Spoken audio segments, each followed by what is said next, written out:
welcome back to another episode of Under Construction from Pain to Purpose. I'm Ashley Krause, and I am your host.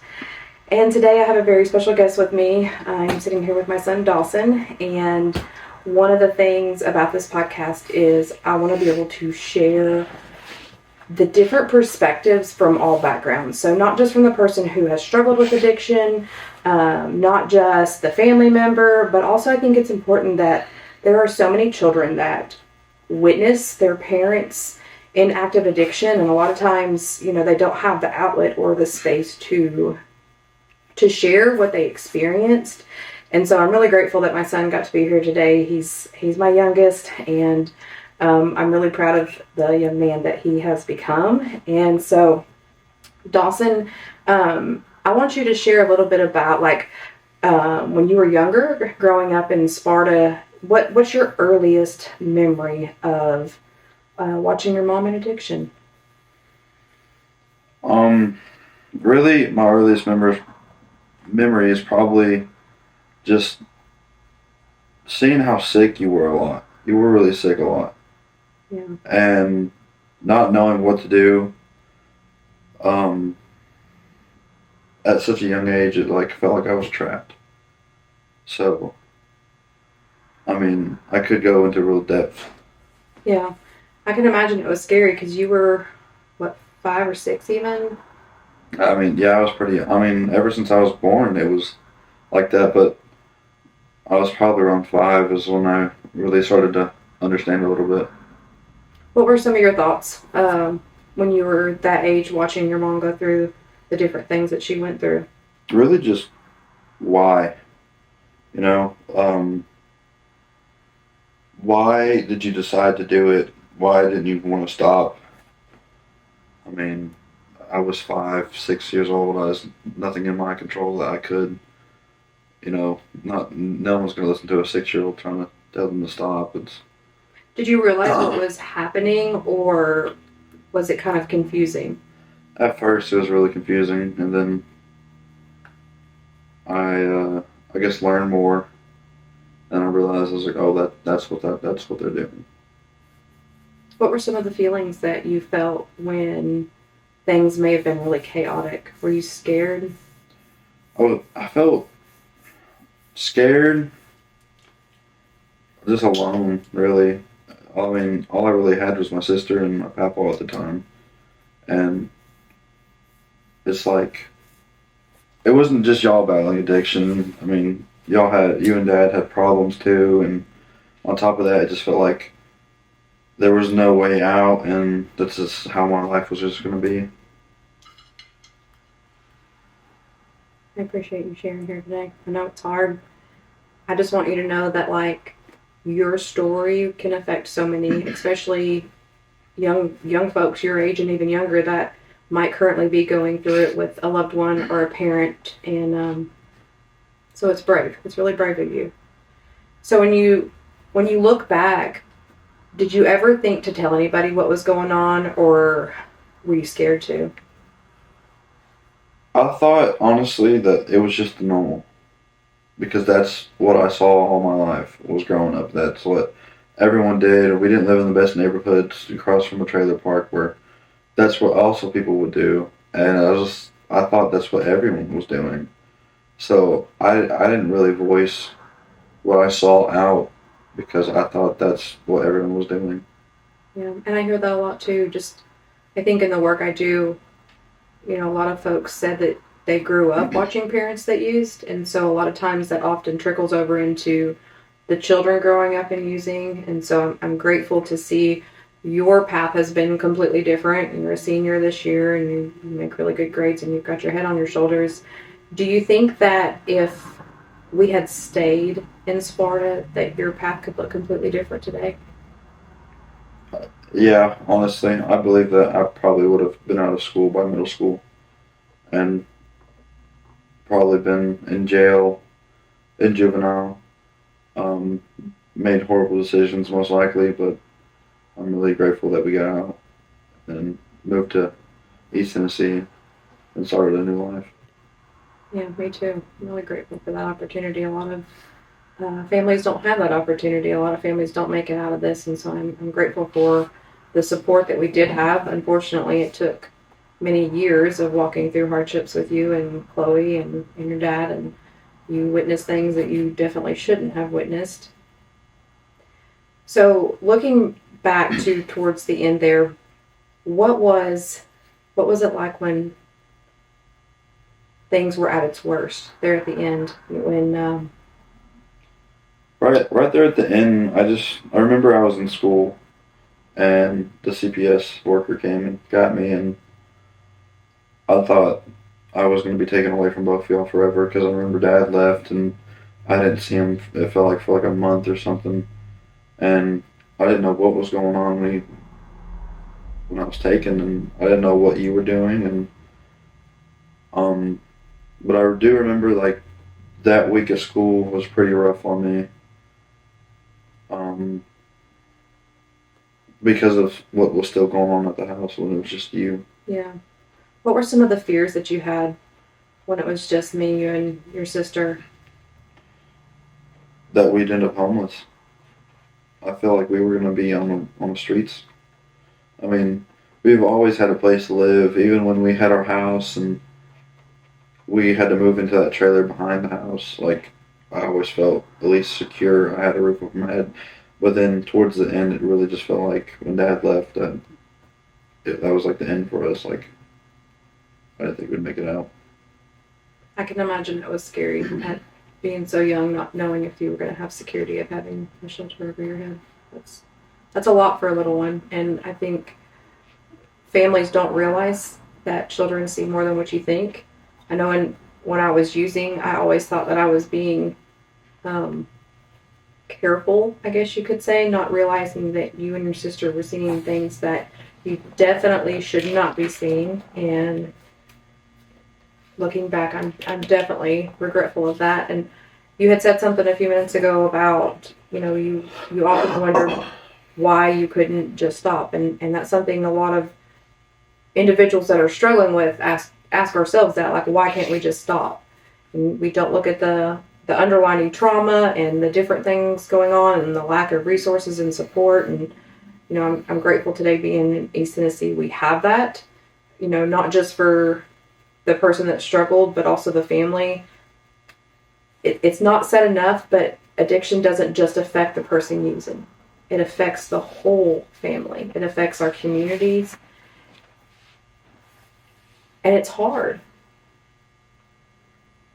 So going back to when CPS came, what was going through your mind when they come to your school? At first, I was just really confused that I swear, I remember I was 8 years old. I was watching a Michael Jackson documentary, and I got called to the front office, and it was some lady in a suit, and I remember they took me, and I remember falling asleep, and I don't know where I was with Dad, and I don't really remember a whole lot, but I remember that, I was going to be placed into foster care and have foster parents, and I was scared that I wouldn't see y'all ever again. And there was a time where I didn't see you for like 8 months. Like, I didn't even know if you were alive still, honestly. And when we got to the campground, it's just like the only thing I thought of is if you were going to come home or not. Yeah. Did a part of you feel any peace, being back with Dad? Definitely. At the campground, there was kids I could play with. It was drug free, for what I know. There was a swimming area. I loved that. It just felt like something new that gave me hope again. Yeah. That maybe that we could restart. Sometimes that's what folks need, is a second chance away from where all the mess and chaos happened, because it's easy to go back to what's familiar. For those of you who don't know my story, there at the end, I had reached a point of just being really desperate, and the only way I knew in my heart to get my kids out of the line of fire of the lifestyle I was living was to call CPS. And part of me knew that they would end up back with their father, but I didn't know how to really convey, like, how severe the problem was. And now I see that, like, it definitely caused some hurt with my kids. Um, Fast forward a little bit, you're at the campground and you find out that I'm in treatment. Your dad, I'm guessing dad told you that I was in a program where Josh had been. Eventually he did, yeah. So what were your thoughts when you heard that I was in rehab? I was just happy. Happy that you were finally wanting to get better and there was a chance that I could see you. And then when I was told that one day that we were going to go see you, I was so sad because we were just only going to go see you. You weren't going to come with us, and then you surprised us and you came home. So that's what I was happy about, most definitely. Yeah. Was it exciting when you got to see me the first time? Yeah, it was different. You looked a lot different too from the last time I saw you. So, I mean, again, I was 8 years old and all I wanted was just my mom at the time, so. Yeah, I remember that when y'all came and seen me, I was excited and scared, I think, at the same time, because I hadn't been in a healthy place for so long, and you and your sister hadn't seen me healthy, really, in years, if you have a memory of that. And so I think I was willing to do whatever it takes.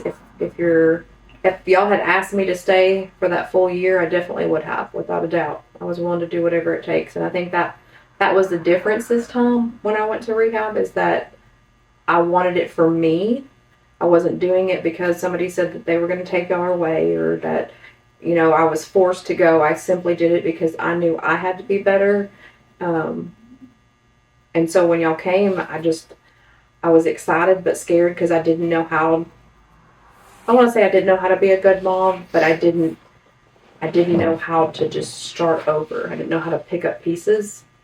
And even coming home with y'all was, I was nervous because I felt like I was walking on eggshells, and I was excited to be back with y'all, but also, like, I didn't want to hurt y'all anymore. So I was, I think, tiptoeing around feelings and emotions for a long time. So when I come home, how did you feel there for a while? Were you ever concerned that I would go back out and start using again?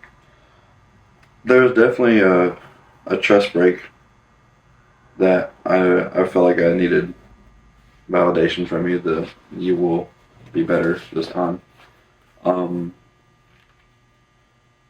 was definitely scared that, you'll go back to your old ways, and I was just hoping you wouldn't. But I don't know, it's just like, I'm a trust person. You're gonna have to prove that I could trust you. And that's really the big thing, was I needed you to show that you were ready to be better. Yeah. It wasn't easy starting over, living in a camper, but I think we had really good memories out there when I first came home because it was simple. There wasn't a lot of stress on us, or at least I didn't feel that. Anyways, I feel like we got to take time to be together out there. We were in such close quarters, so we had no choice but to make the best of it. What would you say that recovery has given you? What do you mean? Like having a mom in recovery, what has that given you? A different view on addicts, definitely. Knowing, like, I'm able to just look at a person now and just know, like, they're struggling. And if I could do anything to help, I definitely would. Like, it's horrible. Just a different perspective on how life is, and I definitely trust a lot less. Even if I go to, like, the hospital and they try to give me pain meds, like, yeah. knowing that my family has a history with addiction, that I could easily be roped into that just from just one painkiller, like if I broke something. Yeah. So, I mean, I definitely try to stay away from a lot of things. I try to put myself in the best situation possible and surround myself with the best people possible. Yeah, absolutely. And I think education is key, and that awareness of there is that family history, so that's something to always be mindful of. Not saying that it's going to happen, but when you know the signs and just the general awareness, you're a little bit more cautious about the things that you do. Um, I know even growing up for myself, like addiction really wasn't talked about. There wasn't that education piece around substance use runs in the family, so you might want to be careful. There was not conversations around childhood trauma plays a big factor in substance use, and so I think it's important to have these conversations with our kids, especially if this is something that runs in our families. Um, it's it's a preventable measure. I think having the awareness. It's uncomfortable. I don't enjoy having conversations about it, but I know that I don't want to see my children walk through the same mess that I walked through. Um, there are a lot of folks your age and even younger that have witnessed their parents going through addiction and are still witnessing, and some, that have got to see their parents in recovery, and some that have not, and some that will never get to. What's something you would say to somebody who might be walking through that right now, whether it be a word of encouragement or whatever? What would you say to them? It will get better no matter what. As long as you believe it will happen, it will happen. Because the only person you got for the rest of your life is God and yourself. Do you think it gets easier talking about it? Never. Never. Still hurts. I don't think it'll ever be easy for anyone, honestly. Because it's like I have to relive it every time I do talk about it. And now that I'm 18, I'm obviously old enough to realize that, like, what I guess at the time I was just really confused. Now that I see it daily, really, I'm out in the real world. I'm working people I work with. I can tell that they're users, and just knowing that, there's a chance that they never get out, but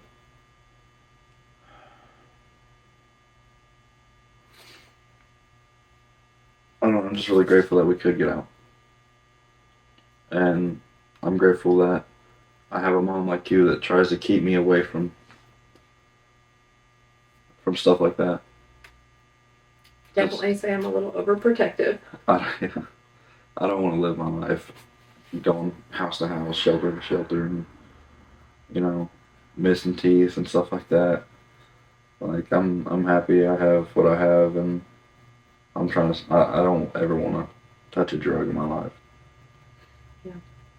So you would say that recovery's given you your family back. It sounds like it may have given you a little bit of hope.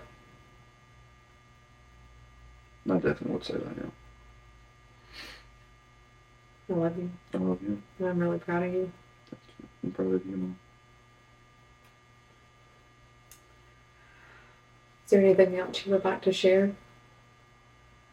I mean, I just remember as a kid, I saw all the bad parts. Like, I saw everything.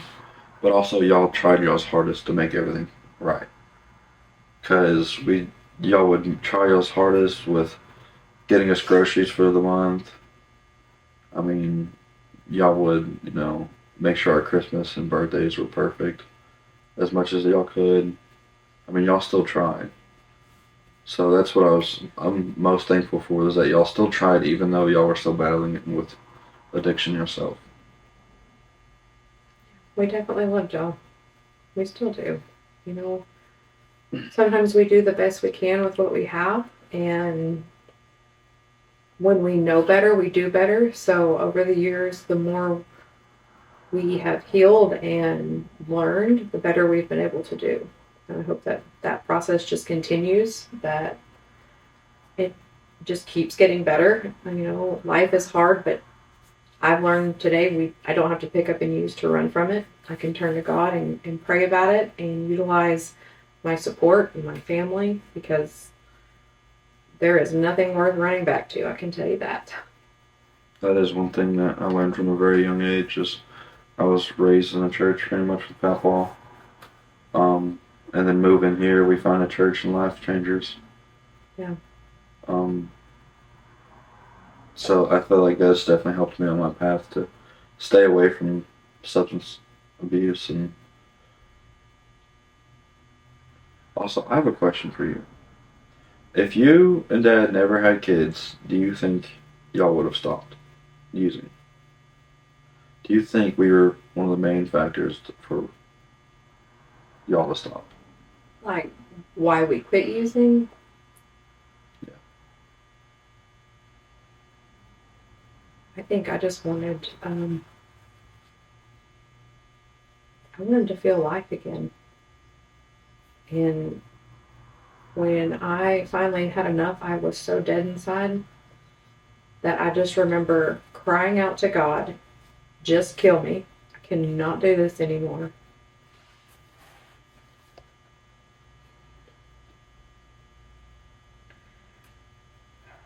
And somebody in the church said, in order to live, you've got to die to yourself. You've got to let your will go, give it to God, and let His will be your drive. And so I believe that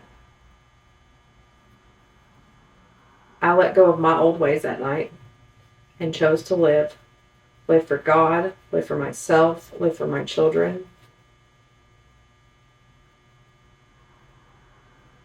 Because I know Dad, he didn't even have to go into a recovery process. He just left, up and left, and I guess he just did cold turkey and just said he was done with it. I mean, Yeah, some people, I've worked with folks that have been able to do that before.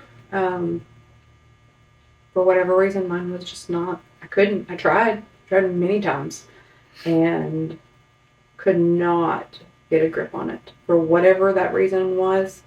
It's not that I didn't want to, but mentally and physically, I couldn't. And for whatever reason, it happened when it was supposed to. I think that's why this podcast means so much to me today, because I know that the pain that I walk through, the pain that my family walked through, is now a part of my purpose. Sharing hope and strength and experience with others, that they don't have to continue to live like that, that there is help, that there's resources, and that there is restoration.